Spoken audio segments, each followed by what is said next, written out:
நீங்க எத்தனையோ ப்ரப்போஸ் பார்த்துருப்பீங்க. வானத்து மேல நின்னு சொல்லியிருப்பேன்னு சொல்லுவாங்க. ஃப்ளைட்ல பார்த்துருப்பீங்க. பூமியில பார்த்துருப்பீங்க. எவ்வளவோ லவ் ப்ரப்போஸ் பண்றத நீங்க பார்த்துருப்பீங்க. ஒரு பெண் குயின் வந்து எப்படி ப்ரப்போஸ் பண்ணும்னு தெரியுமா?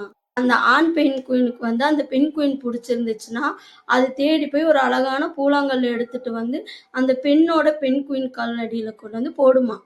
அந்த பெண் குயினுக்கும் அந்த இது புடிச்சுச்சுன்னா, அக்செப்ட் பண்ணிக்குமாம்.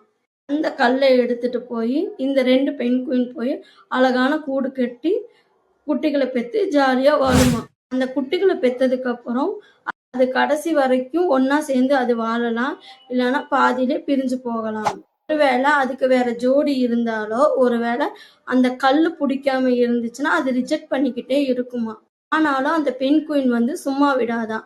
அது வேற வேற கல்லு கொண்டு வந்து போட்டு, போட்டு அது ப்ரப்போஸ் பண்ணிக்கிட்டே இருக்குமாம். இது பார்க்க எவ்வளோ ஃபன்னியா இருக்கு பார்த்தீங்களா? இந்த விலங்குகளும், இந்த பறவைகளும் இப்படிதான் அதோட லவ்வ வந்து ப்ரப்போஸ் பண்ணுமாமா.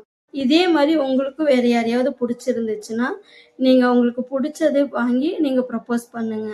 நீங்களும் இதே மாரி அந்த பெண் குயின் மாரி நீங்க கல்ல கொண்டு போய் குடுத்தீங்கன்னா, அந்த கல்லாலேயே நீங்க அடி வாங்குவீங்க.